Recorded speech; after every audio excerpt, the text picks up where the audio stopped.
one of the things of our sisters during the genocide, because I happened to, and I didn't happen to be there, but I volunteered to go to Rwanda during the genocide. And it happened after there was a priest who happened to stop in our village this particular night. And he said, "Now, tomorrow morning, I'm going to Kinshasa. If you have any mail, I'll be glad to mail it for you." And because mail was not a thing that you had out in the bush. And so I did write our superior and told her that, uh, where we were, and that if there's since I had been in Rwanda ahead of time, that if it should ever need somebody to go to Rwanda, I'd be glad to go. And I did see the two Rwandese sisters that we had in community hang on to the shortwave radio every night, and they knew what was happening in that country and all. And to see them, I thought they can't ever go there now, but I could go if they hadn't, and take their messages if that would happen. Well, about a week later, here comes our Jeep from God knows where. And it came in the evening, and Sister said, "Did you write that you would go to Rwanda if it was needed?" And I said, "Yes." And she said, "Would you go like tomorrow?" And I said, "Yes." Uh, and she said, I said, "What do I need to take?" "Well, just take like a little overnight bag."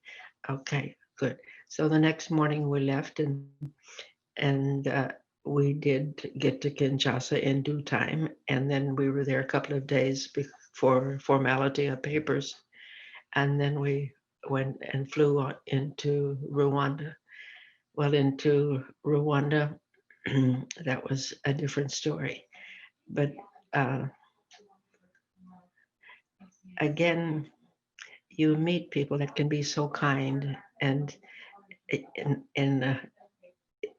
you're the only one who could meet that person because you never saw him again. And then the welcome of the sisters when they saw us drive up in our Jeep, they they had been kind of hiding in their house out of fear, and they came running out.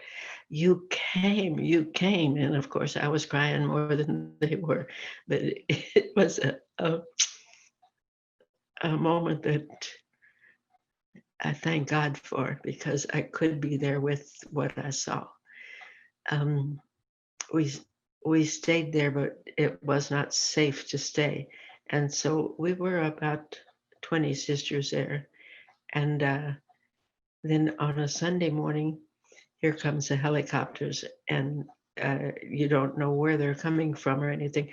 So the sisters immediately, African sisters immediately got went to the banana plant grove, because those leaves are very thick and you can hide in those. And I was dumbfounded. I was there in the dining room, and one sister ran back to, and she said, "Sister, come with us, come with us." And then another one stopped her, and she said, "Don't worry, their arms are white. They're coming to help us. I'm sure they are. They're not the enemy." And so uh, the attention of the sisters was just outstanding.